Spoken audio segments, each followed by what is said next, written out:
Honestly, I think it's smile. I think we get caught up in our own thoughts and we forget to actually smile. Just as when, my advice to find the person that's smiling, I think people are kind of drawn to that. Welcome to Hired Not Fired by The Real Me. We help turn your human skills into superpowers, the skills AI can't replace, so you get noticed, get interviews, and get hired. Hi there. Welcome back to our latest episode of Hired Not Fired. I have Dr. Patty Stewart back to talk more about how to network. She directs a team of educators who work to build community and teach how to engage in difficult conversations, which I think networking conversations can definitely be considered for, especially for someone new to the job search field. Welcome back, Patty. Thank you so much, Deb. Well, I'm excited to have you back so we can talk more about the nuts and bolts, practical tips for how to get better at networking. So this time I thought we would focus on how to navigate a networking event without feeling awkward. How do you get confidence before, during, and after events? I think listeners need to remember networking events aren't tests, they're environments, and environments can be navigated. So, question number one, for someone who feels anxious walking into a networking event, what's the first thing they should focus on once they arrive? Well, even before you get to the event, I would suggest finding someone to practice with, Mhm. but also kind of just conversing. And so anytime you can kind of practice some of these questions, it makes you feel so much better. So, practice networking with someone you don't know. I love it. Yes, absolutely. Low stakes. Okay, great. So practicing before they even get to the event. Awesome. Now let's go back to they just walk through the doors. They see a sea of people they don't know, all wearing business casual or business Mhm. clothes, and they need to impress. What do they work on first? I think look for the most friendly looking person in the room. That is what I do. If somebody looks up and smiles at you, make a beeline. It doesn't matter if they're the person that they're the representative from the company that you want to talk to or not. Mhm.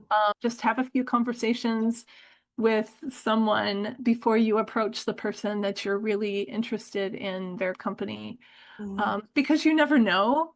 Sometimes those fresh conversations kind of lead into something else too. So again, I think we all make assumptions, and sometimes our assumptions aren't our best friends. So, Yeah. but Yeah. And sorry, I was just going to say, and you never know. They might, once they hear a little bit about you, say, oh, you should meet so and so. And all yes, of a sudden you get a warm introduction, right? exactly. Yes. Yeah, I like that. Mhm. Now, how can someone, this is a big one. I think a lot of people are wondering this.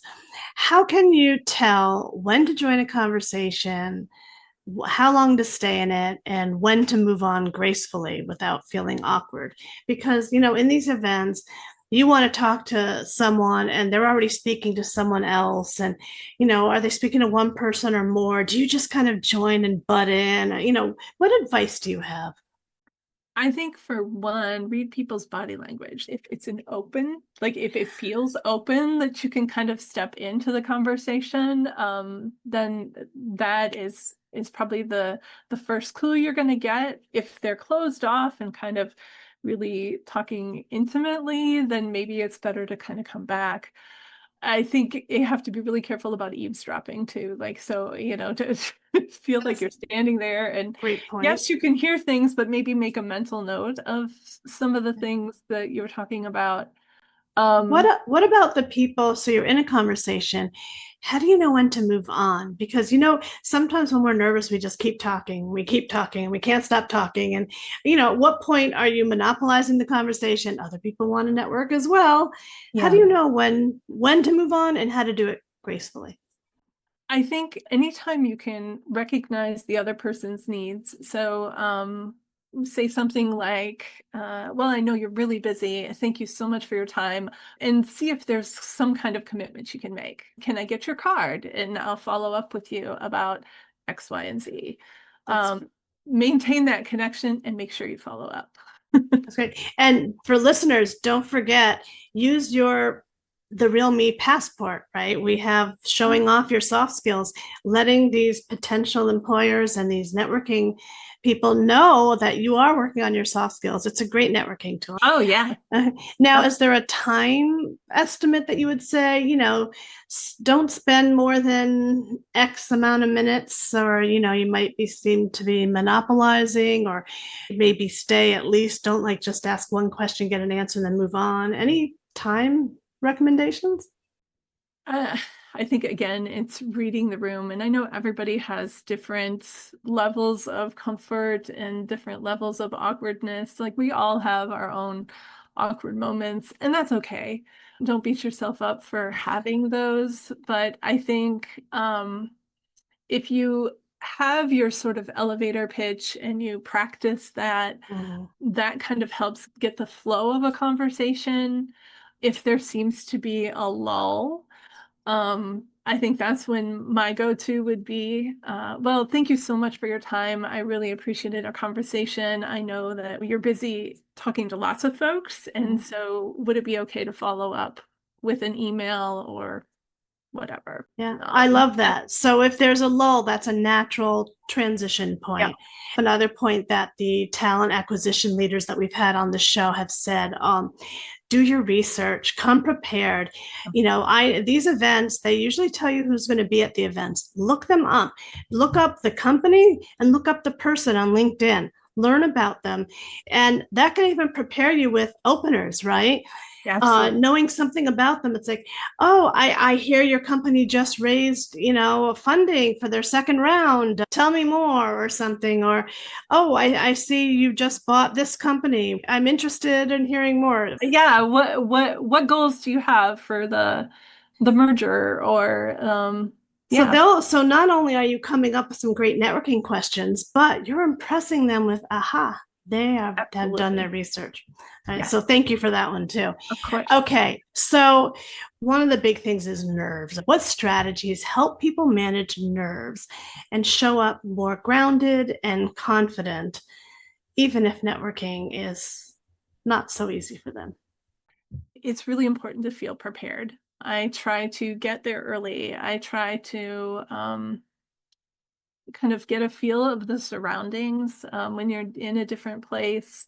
If you're navigating too much, then you have a lot of cognitive load that's going towards just kind of figuring things out. So if you can get there a little bit early, get the feel of the place, make a plan. What goals do you have? Are you going to talk to, X number of people? Do you know, like, if there's certain companies that you want to engage with, who are the people you want to talk to?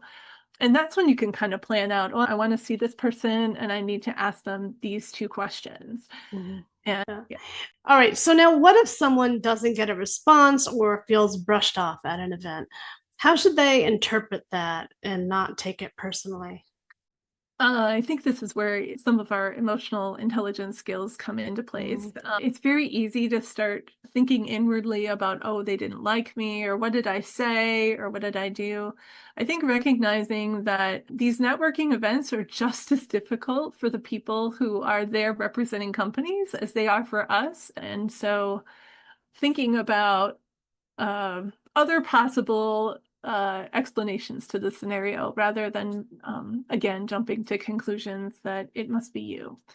Because that just builds, and the next time you have to go to a networking event, this little voice in the back of your head is saying, oh, remember that time when this person blew you off, or you didn't get treated the way you felt like you should be treated. Yeah. I've had an experience. I remember when I was a student, I was talking to someone I was really excited to speak to, and then someone else came up and they kind of abruptly turned to them. And I kind of felt a little bit badly and awkward. But then later I learned that this was someone that they were working on some important project and they had to plan it out because it was the next day. And and I realized, oh, that wasn't about me at all. So, but I wouldn't have known. I just happened to hear from someone else. All right. So my favorite question to end with is, what is one small behavior that immediately makes someone stand out in a good way at networking events that listeners can try out next week? Honestly, I think it's smile. I think we go caught up in our own thoughts and we forget to actually smile. Just as when, my advice to find the person that's smiling, I think people are kind of drawn to that. Um, so much of what we say with our bodies is often more important than what we say with our mouth. Because Wow. if you don't seem approachable or if you don't, like, just literally smile. I love that. What a great thing to end on. Smile. Thank you so much, Patty, for your valuable advice. I really appreciate your being here. Absolutely my pleasure.